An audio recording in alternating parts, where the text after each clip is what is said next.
사도신경으로 신앙 고백 드림으로 새벽 예배 시작합니다. 전능하사 천지를 만드신 하나님 아버지를 내가 믿사오며 그 외아들 우리 주 예수 그리스도를 믿사오니 이는 성령으로 잉태하사 동정녀 마리아에게 나시고 본디오 빌라도에게 고난을 받으사 십자가에 못 박혀 죽으시고 장사한 지 사흘 만에 죽은 자 가운데서 다시 살아나시며 하늘에 오르사 전능하신 하나님 우편에 앉아 계시다가 저리로서 산자와 죽은 자를 심판하러 오시리라. 성령을 믿사오며 거룩한 공회와 성도가 서로 교통하는 것과 죄를 사하여 주시는 것과 몸이 다시 사는 것과 영원히 사는 것을 믿사옵나이다. 아멘.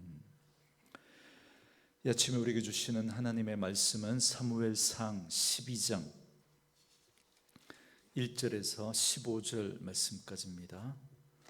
사무엘상 12장 1절에서 15절 말씀까지. 우리 말씀 찾으셨으면 한 목소리로 같이 읽습니다.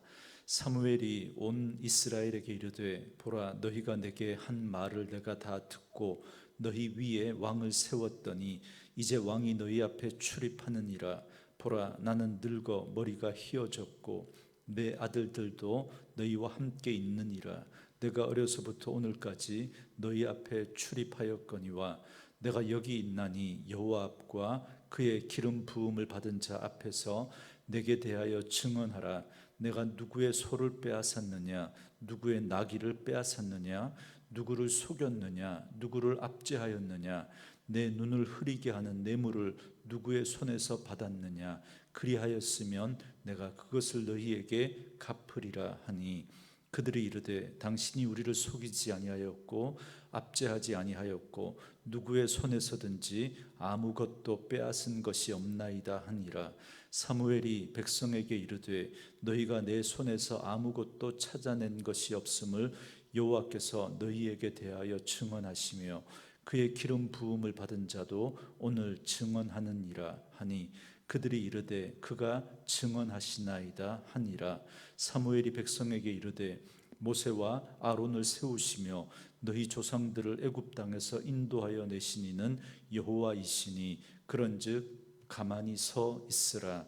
여호와께서 너희와 너희 조상들에게 행하신 모든 공의로운 일에 대하여 내가 여호와 앞에서 너희와 담론하리라. 야곱이 애굽에 들어간 후 너희 조상들이 여호와께 부르짖음에 여호와께서 모세와 아론을 보내사 그 두 사람으로 너희 조상들을 애굽에서 인도하여 내어 이곳에 살게 하셨으나 그들이 그들의 하나님 여호와를 잊은지라. 여호와께서 그들을 하솔 군사령관과 시스라의 손과 블레셋 사람들의 손과 모압 왕의 손에 넘기셨더니 그들이 저희를 치매 백성이 여호와께 부르짖어 이르되 우리가 여호와를 버리고 바알들과 아스타롯을 섬김으로 범죄하였나이다.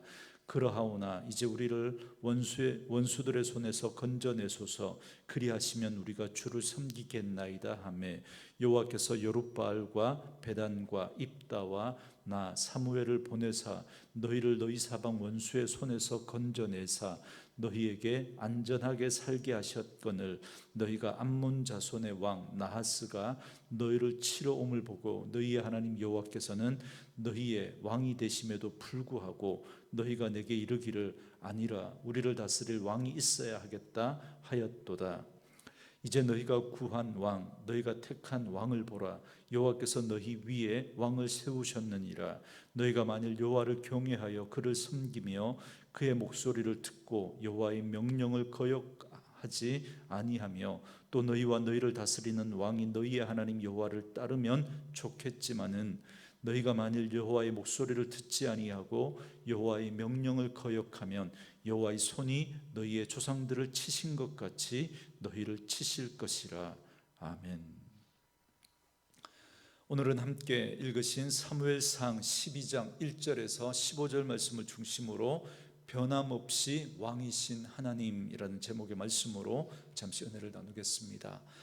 사울은 라마에서 기름 부음을 받고 미스바에서 왕으로 세움을 받았지만 이스라엘 백성들 가운데 여전히 사울을 왕으로 인정하지 않는 사람들이 있었습니다.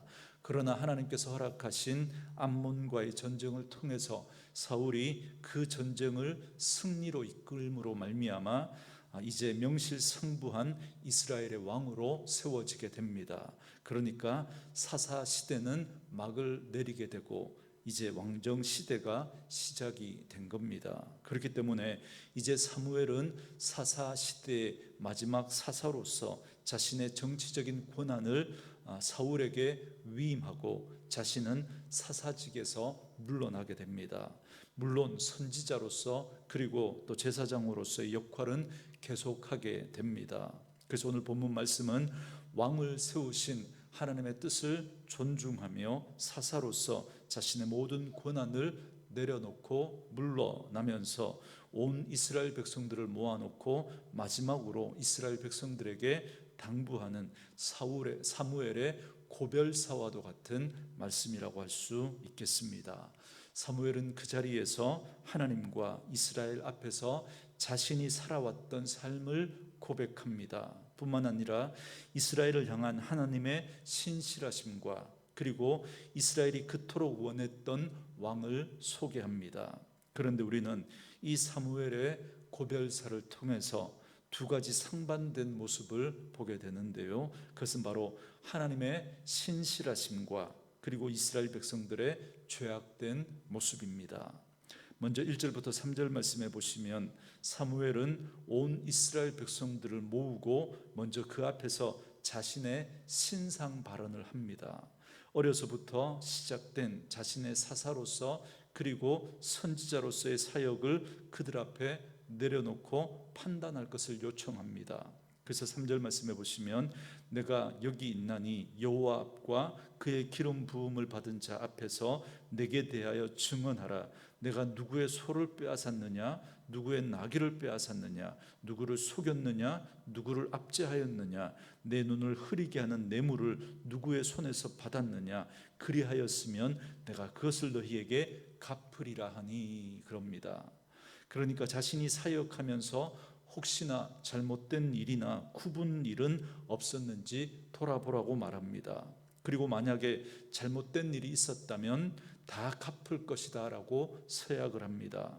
그 말을 듣는 모든 이스라엘 백성들은 사무엘의 정직과 의를 한 목소리로 증언합니다. 4절 말씀에 그들이 이르되 당신이 우리를 속이지 아니하였고 압제하지 아니하였고 누구의 손에서든지 아무것도 빼앗은 것이 없나이다 그럽니다. 그런데 여러분, 사무엘이 이스라엘 백성들 앞에서 지금 내놓은 이 평가 항목들은 어떻게 보면 도덕과 윤리의 개념을 말하는 것이라고 그렇게 생각할 수 있는데 아닙니다. 사실은 말씀과의 관계를 짓묻는 겁니다. 그러니까 사무엘은 자신이 과연 하나님의 말씀에서 벗어나서 너희들에게 행한 일이 있었느냐 지금 그렇게 묻고 있는 겁니다. 그리고 그 물음 앞에 백성들은 당신이 과연 말씀에서 벗어나 행한 것이 하나도 없다라고 그렇게 공히 인정을 하고 있습니다. 그런데 왜 이스라엘 백성들은 다른 나라들처럼 왕을 요구했을까요? 하나님이 세우신 사사 사무엘은 이처럼 말씀에서 벗어나지 않고 하나님의 뜻에 따라 나라를 바르게 이끌어 왔지만 그럼에도 불구하고 그들이 사람 왕을 구한 것은 그들 이스라엘 백성들이 하나님의 말씀에서 벗어나 있었기 때문에 그렇습니다. 그래서 하나님을 인정하지 않고 다른 이방 나라들처럼 자신들도 그런 힘 있는 나라, 그래서 그런 힘 있는 사람이 자신을 지켜줄 거라고 그렇게 생각했던 거죠. 하나님께서 세우신 그 사사 사무엘은 말씀에서 벗어나지 않았지만 그러나 이스라엘 백성들이 그만큼 말씀에서 벗어나 있었던 겁니다. 그래서 세상 군왕처럼 스스로 힘 있는 자를 지금 구하고 있었던 겁니다. 그래서 사무엘은 이어지는 6절부터 15절 말씀을 통해서 지금껏 이스라엘을 다스린 분은 하나님이셨다라는 사실을 증언하고 있습니다. 먼저 6절부터 8절 말씀해 보시면 야곱의 때에 애굽으로 내려갔던 그 이스라엘 백성들을 누가 애굽에서 이끌어내셨는지를 묻습니다. 누가 그들의 탄식을 듣고 모세와 아론을 세워 출애굽하게 하셨냐는 거죠. 하나님이 아니냐는 겁니다. 하나님께서 그들을 애굽에서 빼내셨을 뿐만 아니라 약속하신 대로 가나안 땅을 기업으로 주셨다라는 겁니다. 이처럼 이스라엘을 향하여 하나님은 언제나 신실하셨음을 말씀하고 있습니다. 그런데 9절부터 11절 말씀해 보시면 그런 하나님의 놀라운 은혜를 받은 이스라엘 백성들이 가나안 땅에 들어오자마자 하나님을 잊어버립니다. 그래서 가나안 땅에 우상을 섬기는 것을 두려워하지 않습니다. 그러나 하나님은 그런 이스라엘을 끝까지 버리시지 않습니다. 끝까지 그들이 돌아올 것을 열어두시고 열방의 가시와 막대기를 사용하시는 거죠. 그래서 열방이 일어나 이스라엘을 치게 하셨습니다. 그때 그들이 당하는 그 고통은 그들로 하나님 앞에 범죄한 사실을 깨닫게 하고 돌이키게 하셨던 겁니다. 그리고 그때마다 하나님은 사사들을 보내서 그들을 구원하셨다라는 사실을 이 사무엘이 다시 이스라엘 백성들 앞에 상기시킵니다. 자신 또한 그런 사사 가운데 한 사람으로 하나님의 뜻을 따라 이스라엘을 구원하는 일을 감당했다라는 사실을 언급하고 있습니다.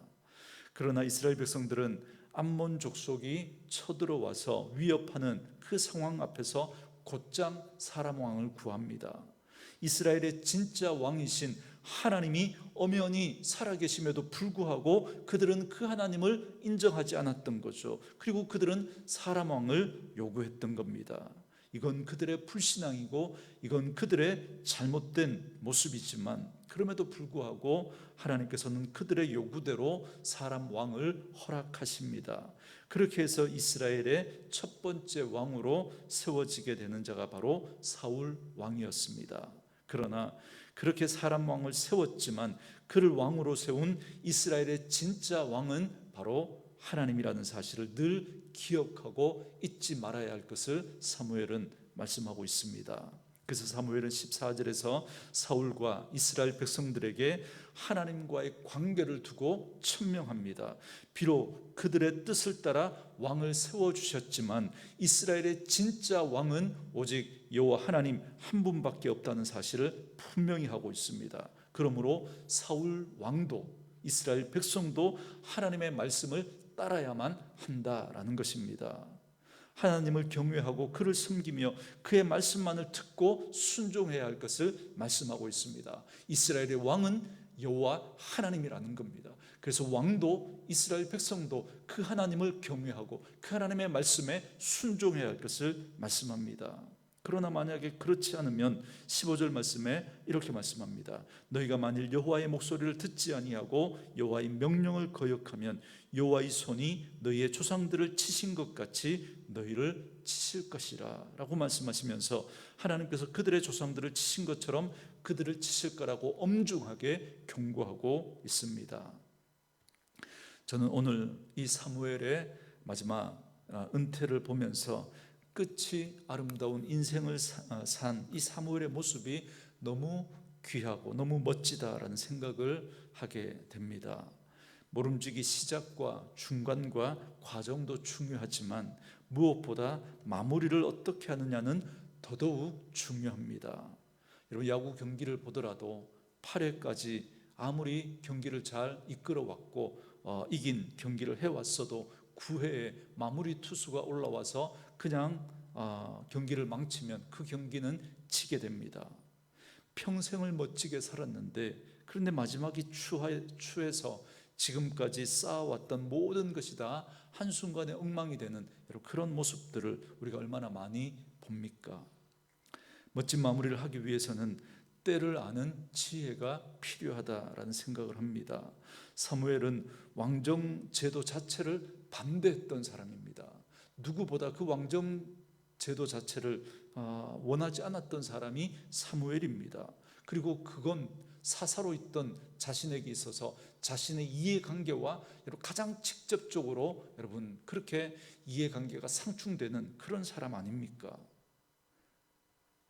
그럼에도 불구하고 오늘 사무엘은 왕정 체제를 인정하고 하나님이 세우신 왕 사무엘을 소개하고 자신은 뒤로 물러납니다.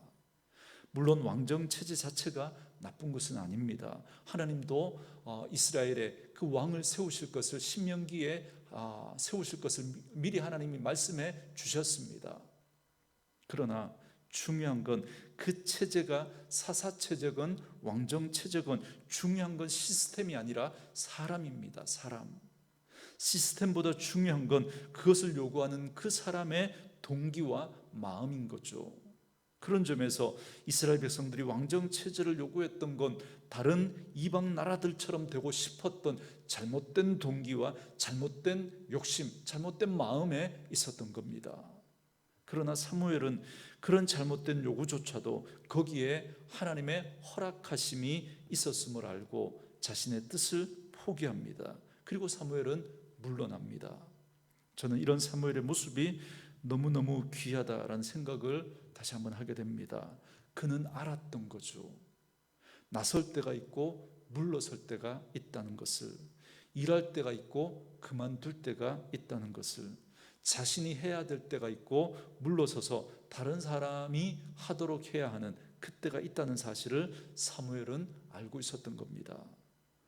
오늘 많은 사람들이 이 때를 아는 지혜가 없어서 이런저런 문제들을 일으키지 않습니까?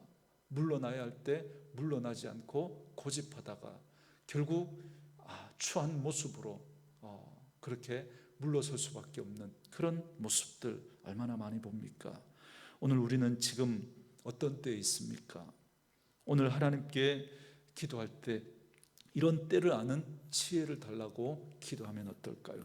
그래서 하나님 앞에서 지금 나는 어떤 때에 있는지, 물러나야 할 때에 있는지 아니면 일할 때에 있는지 돌아보시고 그 때를 아는 그러한 지혜를 가지고 하나님 앞에서 끝이 아름다운 모습으로 살아갈 수 있는 저와 여러분 되어줄 수 있기를 원합니다. 뿐만 아니라 우리들의 마지막 모습이 하나님과 사람 앞에서 인정받는 그런 모습일 수 있도록 그렇게 오늘도 이 아침에 우리는 믿음으로 우리 시작과 중간과 과정을 돌아보시고 그리고 하나님 앞에서 사람 앞에서 우리는 어떤 모습이어야 하는지, 또 그러기 위해서 오늘 우리에게 주어진 이 한날의 삶 속에서 우리는 또 어떤 모습으로 살아가야 할지를 돌아보면서 하나님 앞에서 신실한 모습으로 기억되어 줄 수 있는, 그래서 사람 앞에서도 아름다운 모습으로 기억되어 줄 수 있는 저와 여러분 되어 줄 수 있기를 주의 이름으로 축원합니다. 주신 말씀 묵상하시면서 이 찬양 함께 들으시고 기도하는 시간 갖겠습니다.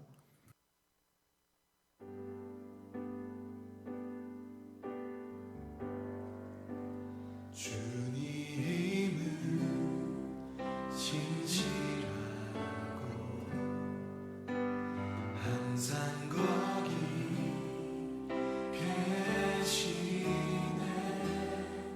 주 사랑을 뭐라 할까. 주님은 진실하고 주님은 진실하고 항상 거기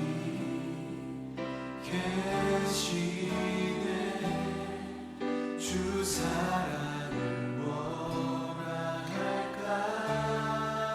주 사랑이 주 사랑